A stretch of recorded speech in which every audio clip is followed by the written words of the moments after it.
네, 경제윤리 그 직전 강의 여섯 번째 국토보유세는 좌파적인 사상인가 그 제목을 했더니 이게 뭐 검색이 됐는지 제 구독자가 38명밖에 안 되는데 뭐 70에 육박하고 있어요.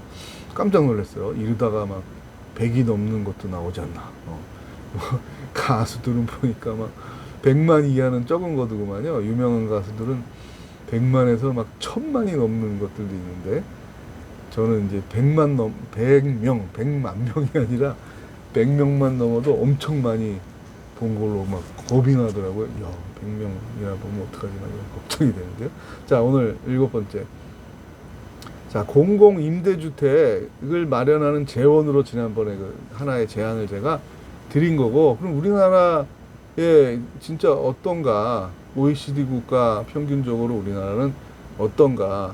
OECD 평균이 공공주택 공급이 11%예요. 11%인데 우리나라는 6% 수준이니까 절반밖에 안 되죠. 근데 우리나라가 OECD 국가 중에서 상중하로 나누면 상에 속하는 거 아세요?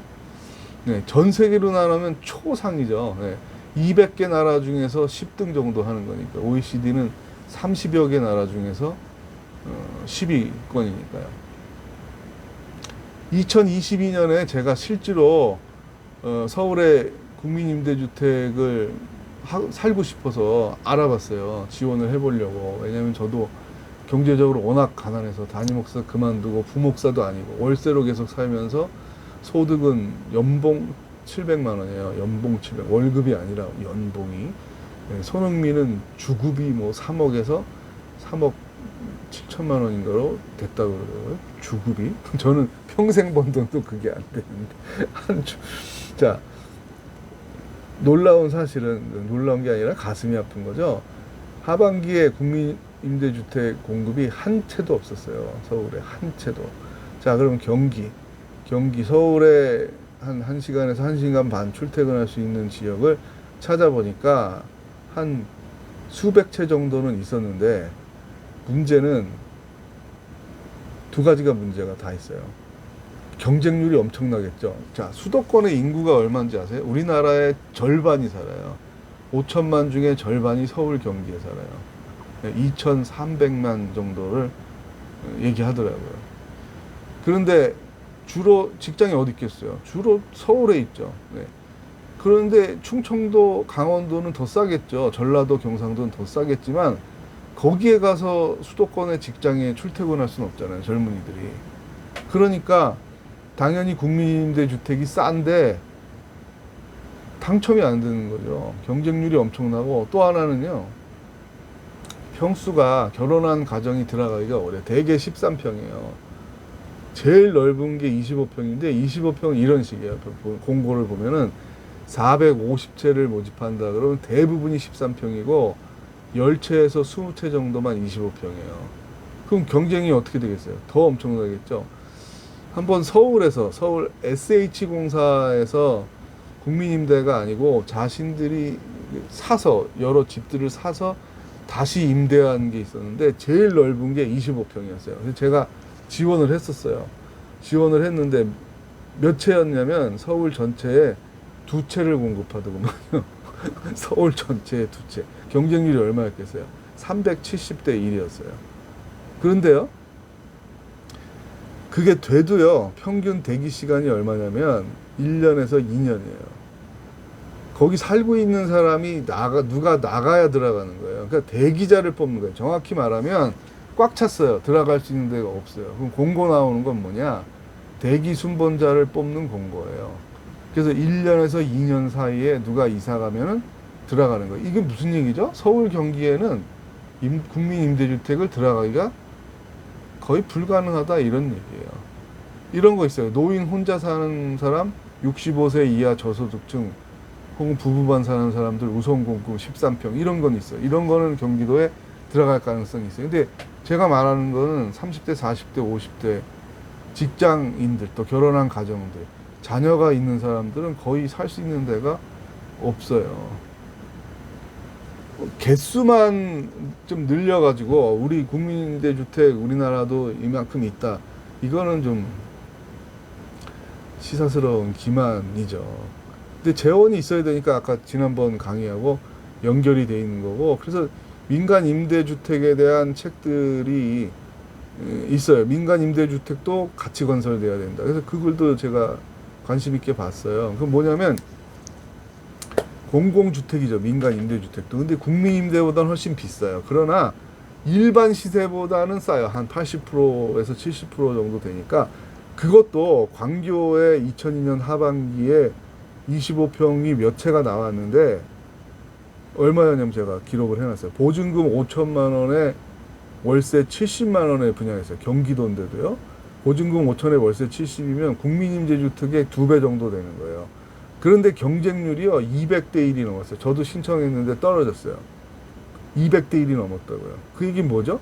서울의 월세는 훨씬 더 비싸니까 이거라도 있었으면 한다는 거죠. 그래서 민간 공공임대주택 사업자들에게도 면세나 감세 혜택을 주는 정책이 더 시행된다. 이런 글들도 제가 봤습니다. 제가 블로그에 강의안에 참고 문헌들을 전체를 올릴게요. 각 주도 올리고 전체 제가 이 약자들의 주거 환경 개선을 위한 기독교 경제윤리 연구 이거 논문의 전체 참고한 자료를 다 넣을 테니까 관심 있는 분들은 네이버 블로그에 인간미 연구소에 한번 가셔서 거기에 뭐 비전 강의도 강의안에 올려져 있고 경제윤리에 대한 또 문화에 대한 강의안도 다 있습니다. 약간 귀찮지만 한 번만 클릭하면 되잖아요. 그래서 기록해 놓으면 되는 건데 뭐 60 몇 명이 조회를 해도 블로그를 보는 사람은 또 7, 8명 이렇게밖에 안 돼요. 참 편리한 거에 익숙해져 있다는 생각이 들어요. 그러니 성경을 자기 거에 줄치고 읽어보세요. 뭐 큐티를 해보세요. 이건 뭐 100명에게 얘기해봐야 한두 명밖에 안 하는 거죠. 자, 또 하나 제가 마지막으로 얘기하려고 그러는 건 뭐냐면 제가 몇 년 전에 실제로 경험한 건데요. 들은 얘기는 많지만 직접 경험한 건 뭐냐면 청년주택을 제가 사는 단지의 근처에다가 지어서 지방에서 유학을 보낸 부모들은 학생들 학비뿐만 아니라 월세가 엄청나니까 그걸 나라에서 도와주고 서울시에서 도와주려고 이제 공공주택을 마련해서 절반 값에 이제 공급을 하는데 그 옆에 아파트 단지에 주로 아주머니들이 나와서 결사반대로 막 들어놓고 못 짓게 하는 거예요. 저보고도 옆에 그 통장님이 와가지고 빨리 사인하라는 거예요. 그래서 왜 이걸 결사반대요? 하니까 나한테 하는 말이 아니 이거 하숙집 떨어지잖아요. 몰라요? 빨리 사인하세요 그러더라고. 근데 다 이렇게 교회 마크들이 붙어 있어요. 많이 붙어 있어요. 그래서 저는 사인 안 할래요. 저도 자식 있는데 대학생 자식 있는데 월세 싸게 짓는 주택 들어오면 좋은 거 아니에요? 그랬더니 저한테 물어보더라고. 전세 사세요? 그래서 저는 월세 살아요. 그랬더니 아이 집주인이 아니라서 그렇구만. 집주인 보고 사인하라 그래야지 그럼. 이러면서 가더라고요. 그래서 제가 거기서 3년을 넘게 살았는데 3년 동안 못 졌어요. 들어 누워서 아줌마들이 편성해가지고 결사반대. 그 반대하는 자리에 뭐 집사님도 나갈 거고 권사님도 나갈 거고 장로님도 있을 수 있겠죠. 그런 걸 보고 좀 마음이 아프기도 하고 무섭기도 하고 부끄럽기도 하고. 그러니까 주일날 우리가 설교 들을 때 이웃을 사랑해야 됩니다. 특별히 고아와 과부와 나그네를 생각해야 됩니다. 배려해야 됩니다. 그럼 아멘들을 다 하잖아요. 그런데 그게 나의 삶의 월요일에서 토요일까지의 삶하고는 연결이 안 되니까 이게 한국교회의 가장 근본 문제라고 생각을 해요. 연결은 뭐하고만 시키려고 그러죠? 나한테 이득이 있는 문제만 하나님의 말씀이든 상식이든 지식이든 연결을 시키려고 그러고 하나님의 말씀을 삶 속에서 내 것을 좀 내어주어야 된다든지 아니면 조금 손해를 볼 수 있는 거는 나는 기독교 신자가 아니다라는 식으로 살아버리니까 문제죠. 자, 공공임대주택을 지자체나 나라 땅에다가 지으려고 해도 주민들이 결사반대라면 지연이 될 수밖에 없어요. 언젠가는 짓겠죠. 지연이 되고 유보가 돼요. 뭐 저것도 봤어요. 과천청사를 세종으로 옮기니까 벼 있잖아요. 거기다가 임대주택을 짓자라는 안도 있어서 실행하려고 그러는데 벌써 그냥 벌떼같이 일어나서 과천 주민들이 결사반대 절대 안 됩니다. 집값 떨어진다는 거잖아요. 근데 과천이 보니까 개신교의 비율이 제일 높은 지역 중에 하나예요. 거기도 많이 나갔을 거 아니에요. 교회 권사님들 중심으로. 그래서 그런 생각이 드는 거예요. 우리 지역에 내가 살고 있는 동네에 임대주택이 들어오면 이거 가난한 사람들이니까 못 들어와. 이게 어떻게 기독교의 마음이겠어요. 이게 여기에 온 사람들을 다른 사람들은 괄실하지만 우리 교회는 이 사람들의 이웃이 되어주자. 얼마나 서러움을 당할까. 아이들도 임대주택에 사는 아이들은 차별당하는 그런 실정이잖아요. 우리나라가 학교에 가서 내 자녀들에게도 혹시 그런 거 네가 알게 돼도 그 친구를 그것 때문에 네가 멸시하거나 왕따를 시키거나 친구들이 놀리는데 네가 동참해서는 절대 안 된다. 그건 너무 나쁜 짓이다. 예수님은 사람들이 사회에서 지탄하던 세금쟁이들, 세금 뜯어간다고 욕하는 사람들, 또 술집에 나가서 일하는 사람들, 이런 사람들하고도 밥 먹고 친구가 돼줬어. 이렇게 완곡하게 자녀들에게 설명해 줄 수 있는 그런 어머니들이, 아버지들이 돼야 되겠죠. 여러분, 양도소득세를 더 걷거나 혹은 뭐 근소세를 더 걷거나 하는 거는 크게 도움도 안 되고 반발만 심하게 되는 거죠. 우리나라가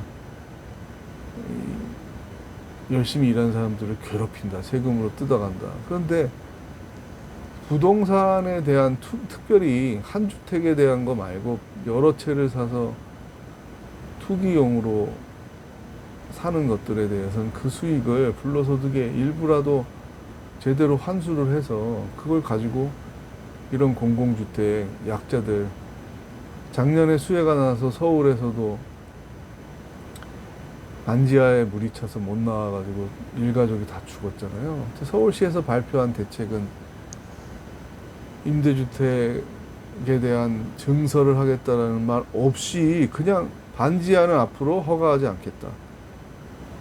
그 집주인이 반지하를 이제 없애는 거에 대해서 예산적인 지원하게. 그러니까 반지하를 없애는 거에 대한 지원은 있는데 그 사람들이 비싼 데를 어떻게 들어가겠어요? 왜 반지하가 좋아서 들어갔을까요? 저렴한 집이 공급이 돼야 되는 거잖아요. 근데 그거는 신정부 들어서서 LH 예산이 적자가 생길 수 있다. 적자가 난다. 모르겠어요. 현황 정확히. 어쨌든 줄였어요. 공공임대주택 짓는 예산을 줄였습니다. 그리고 대기업 감세를 시작을 했죠. 그래서 올해 재원이 많이 전체적으로 부족하다는 얘기를 합니다. 기독교는 특별히 하나님은 부자의 하나님이기도 하고 중산층의 하나님이기도 하고 가난한 자의 하나님이기도 하죠. 모든 사람에게 햇빛을 주시는 하나님인데 성경의 윤리는 당파성이 있어요. 똑같지는 않아요. 왜냐하면 우리가 자녀를 둘을 낳고 셋을 낳아서도 마찬가지 부모의 마음 아니겠어요? 한 친구, 한 아들이, 한 자녀가 굉장히 잘 살면은 다른 자녀들을 내가 죽은 이후에도 좀 같이 도우면서 잘 살았으면 좋겠다. 그 마음이 없겠어요, 부모가? 똑같은 거죠. 하나님도 고아와 과부와 나그네를 계속 강조하고 그게 심판을 받기 직전의 사회가 우상숭배, 그 다음에 우상숭배가 삶으로 나타나는 게 뭐죠? 고아와 과부와 나그네를 아주 못살게 괴롭히는 사회, 경제적인 불의가 심한, 착취가 심하게 일어나는 사회상이에요.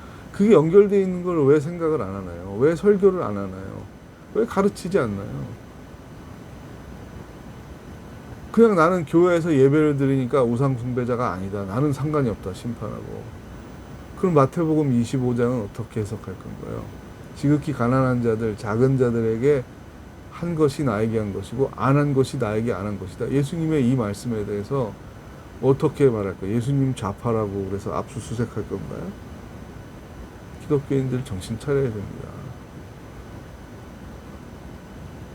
다음에 또 만나요. 경제 정의에 대한 이야기도 더 좀 하도록 하겠습니다.